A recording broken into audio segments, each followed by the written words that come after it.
Maybe you've tried to keep a bullet journal in the past, and then come, let's say, July, August, you feel like, oh my gosh, this is so overwhelming, I can't keep up with this. It's just not sustainable. If you want to learn how to make your bullet journal into something that is maintainable, sustainable, that you're not going to get tired of, but that you're always going to be able to reap the benefits of, then this video is for you. Hello and welcome to my channel. My name is Bibeshay. And in last week's video, which I will link to up here, I showed you the specific bullet journal that I chose for this year. And without getting into any of the details, you should go back and watch that if you'd like the details.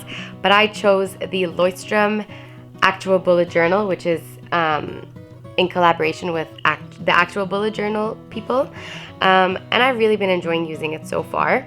But for today's video, we are going to get into how I've set it up so that it remains accessible and practical for me as the year progresses. Now, what is practical for me might not necessarily be practical for you. Or actually, let me rephrase. I feel like what's practical for me is going to be practical for everyone.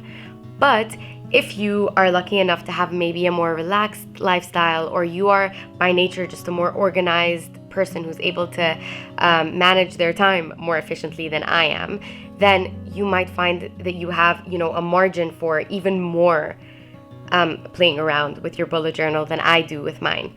But just for people who are like me, if you're just looking for something that's minimalistic, accessible, easy to update, it doesn't require hours and hours and hours of fancy artwork and stuff, then this is the setup for you. I just want to show you how I've set up my bullet journal for 2024 in a way that I believe is going to make it so that it's super sustainable and something that I'll be able to keep up with for the rest of the year. So I'm going to take you through step by step, or spread by spread. The really cool thing about this bullet journal is that in the very beginning, there's an intentions page. I have yet to fill the intentions, but it's so cool to just kind of set an intention for the notebook. Isn't that cool? Like, through this notebook, this is what I want my notebook to offer me. It's what I want to get out of it. And then it's going to be cool to see how that ends up manifesting itself through the spreads and through the ways by which that I use the bullet journal. So I'm going to fill this in within the next couple of days for sure. I still haven't done the index either. So basically, because this bullet journal is numbered, I can be like, okay, let's say January is from pages, I don't know, 18 to 20. Of course, it's not just going to be 2 pages, but you know what I mean, right? So it's going to be an easy way for me to go back and see, let's say, because I have a content calendar on here, which you'll see. If I want to go back to the content calendar, I'll write everything in the index. So basically, the only way, the way I see myself creating an index in the future, which is what I'm going to be doing probably this week, is literally I'm just going to dot and say the title of the spread is on page whatever. I'm not going to even make it into anything fancy at all. And you'll see how the rest of my bullet journal this year is the opposite of fancy, really. Okay, so the future log. So what I used to do in the past is I used to create, let's say I'll have a page, and then I'll do the little calendars, January and all the days of the week, and then the one page will have the 12 months, so that I'll be able to be okay, what day is the 15th of August going to fall on this year? And then I can go back and see. But I just realized that there's so much more that you can do with the future log, and that's why this year I have decided to create a very I think this is the thing that took me the most time of my entire bullet journal. It was creating a future log that literally is a calendar view every single month. And then at the bottom here, I'll be writing, so for January here, I already wrote the intentions. I'll be writing, main birthdays or events that I have going on. And then I'll write the intentions that I want to, let's say I know for a fact that there's something that I need to get done by the end of January. I'll write it here.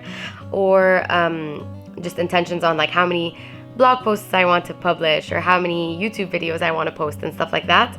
And then you can literally just make it into whatever you want. But I did this for every single month of the year. There is another way to make this, and I feel like maybe that would have been the better idea, which is just to be like, have like the month view, and then have days 1 to 30 or 31, depending on how many days in that month there are, and then just write the main event next to each day.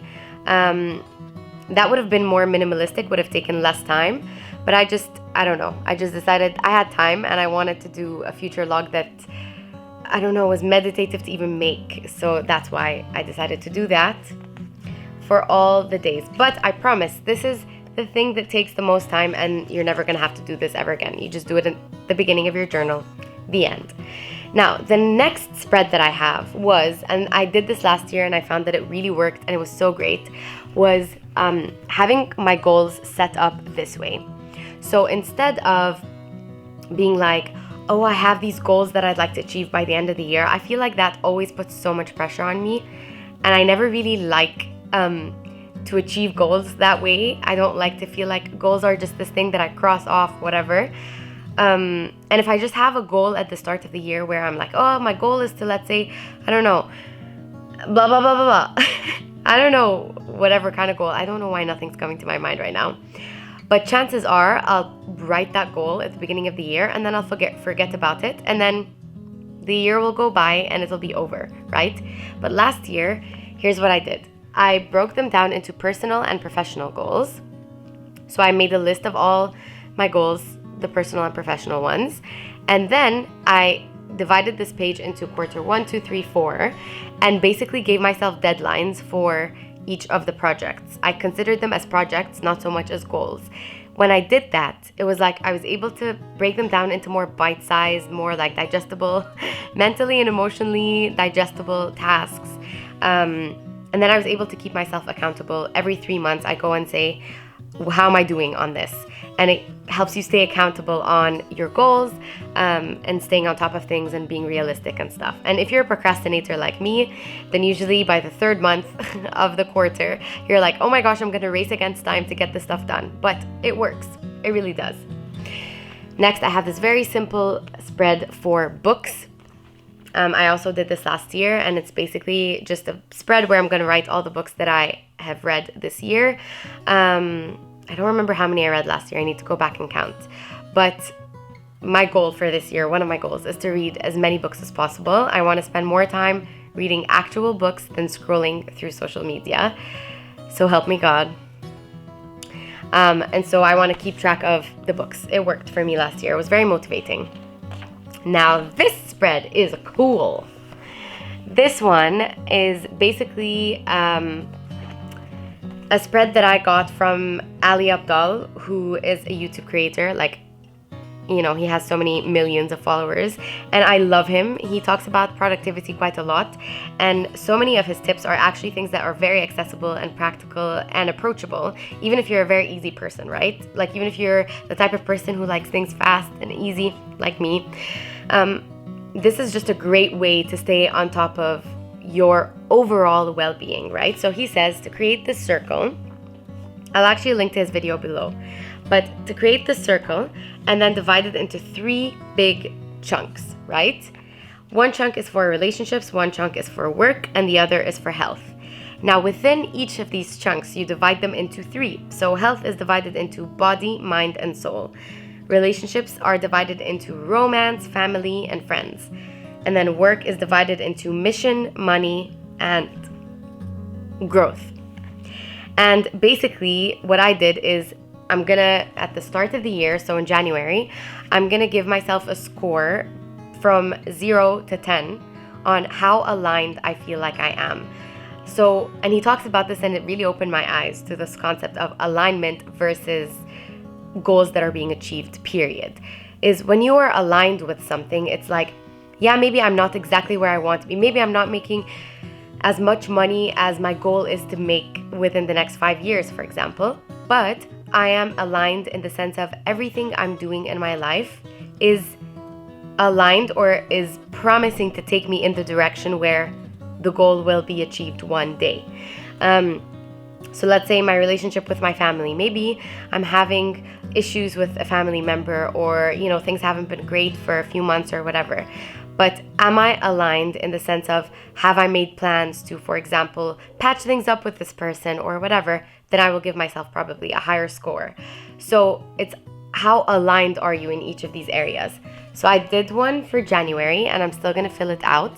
And then at the end of the year in December, I'll fill it out again to see if I've improved over the year in terms of alignment. Have I made progress towards the person that I want to be? So this is more about the person that I want to be in terms of work, relationships, and health, more so than specific goals that I want to achieve. So I'm really excited about this one, actually. And like I said, I'll link Ali Abdal's video in my description below. Next, we have the content calendar. So obviously, if you're not a content creator, if this isn't a part of your life, you're not going to benefit from this. But like I said, I think in the previous video, more so than in this video, the cool thing about bullet journals is that you can literally make it into whatever you want. If you're a doctor, you'll find a spread. You can create a spread that is perfect for doctors.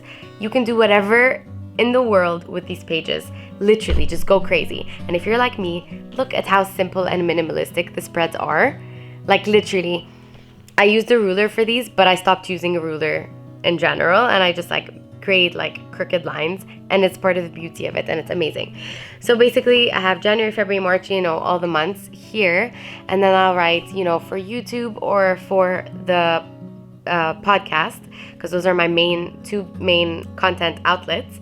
I will say, okay, for January, here are the episodes that I want to record and film, and that way I'll have a monthly overview and I won't be as overwhelmed, and then chances of me burning out will be less, and chances of me being more consistent will be more.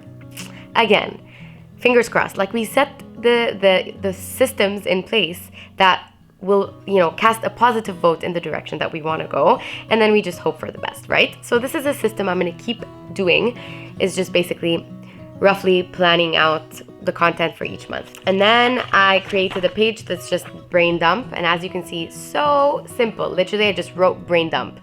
And for me, I also did this last year. Whenever I get ideas for content that I want to create, or projects that I could maybe start working on, or whatever kind of creative endeavor, it's mostly for creative endeavors, but sometimes I also write, okay, I really want to watch this movie, or I really need to download this book, or someone will recommend something and I'll jot it down here. So the brain dump is a place for me to basically explore possibilities, I guess.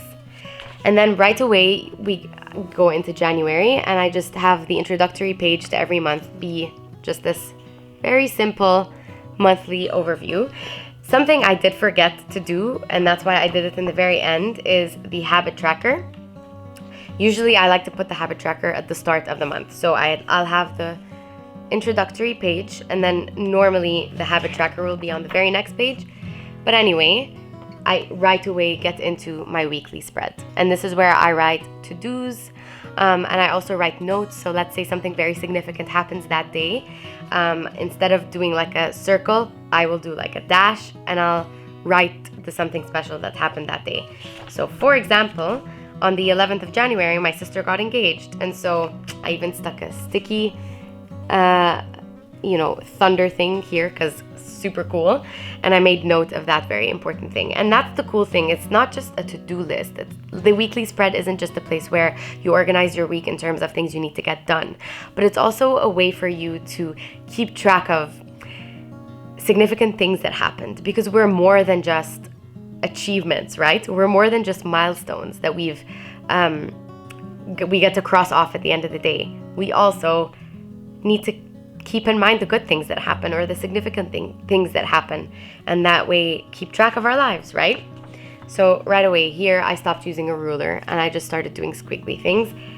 And the idea is that I want it to be as not daunting as possible. Here, for example, I don't even have lines, and when I get to this week, I'll create the lines, you know what I mean? So the idea is for it to be as approachable and not overwhelming as humanly possible, so that as the months go on and as life gets busy towards the summer, for example, I find that I'm still able to create. I'm still able to hold on to my bullet journal. And my intention is not to make it pretty. And I think that's something that I struggled a lot to break. Like, that's a barrier that I struggled a lot to break, because I like aesthetic things. I like things to be pretty, especially my journals. Everyone who's seen my journals knows that my journals are super neat, and even if my handwriting is messy, but everything looks neat and it looks aesthetic. But with this, I'm like really challenging myself to not be too hard on myself when it doesn't look pretty. So for example, my habit tracker ended up being super ugly. I was in a rush when I was creating it, and I just needed to get started before the month started. So I basically just didn't even count the pages correctly enough. I didn't count the habits correctly. So my last habit here is much shorter than the rest of them, and it looks really ugly, and I've just had to sit with that. Whoops. Wow. I've just had to sit with that and make my peace with the fact that, just like life, everything can't always be pretty, can't always be organized, and maybe my bullet journal can be a reflection of that. So the habits that I'm tracking this in January are daily movement, daily time reading my Bible, daily reading, like the habit of actually picking up a book and reading, journaling, and posting a daily short on YouTube. I've been really good about the daily shorts so far. Not so great with the journaling, only did that twice this month. Reading, I've been pretty good. Bible, I've been so good, I only missed one day. And movement, well, just because I had so many weddings and things, the last few days I haven't been moving, as in like sweating every day. But alas, we still have it in order to track it. And then something that I did from last year that I love and made a huge difference was the in review spread of the bullet journal, where at the end of each month I will just journal very briefly or write something very brief on how the month went for me spiritually, how it went emotionally, and how it went physically. How was I feeling physically? What are some of the habits that I felt like, wow, these habits need to go in order for me to feel better physically, or to feel better about my health. And the cool thing is that as I do these in review on a monthly basis, like these spreads on a monthly basis, then I go back to the Ali Abdaal wheels of life, I guess you could call them. In December, I will have something against which to measure actually how I was doing.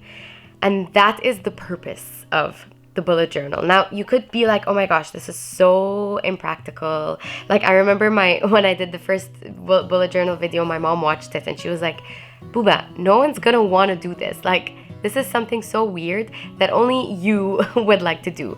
But I highly encourage you to do this, because self-reflection and introspection are a major thing that play a huge role in the people that we turn out to be, right? We can't expect to be better people. We can't expect to produce better things. We can't expect our lives to be fruitful in certain ways if we're not willing to put in the work to be self-reflective. And what does it mean to be self-reflective on a practical level?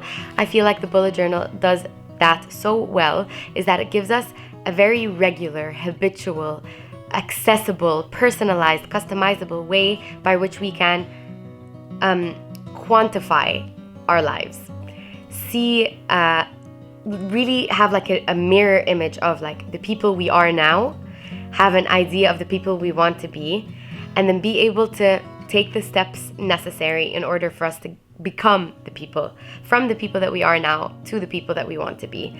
So it's such a great tool. And I know that some of these spreads could be a little more timely in the way that we make them, and that's why I recommend, making yourself a nice cup of tea and lighting a candle and dedicating an entire evening to just primarily setting up your bullet journal, which is something I do on probably the first week of every January so far for the last 4 years.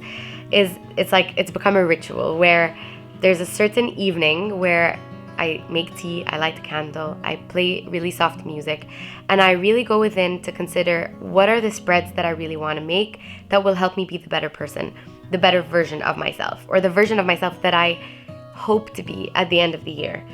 And that's going to take the biggest chunk of your time. After that, it's just an issue, like it's just a matter of creating the monthly spread. And if you do it like mine, you don't even need a ruler. You can be on the go. You just do Sunday the whatever, Monday the whatever, blah blah, and ta-da, you're done. And it literally takes like 5 to 7 minutes to set up the new month.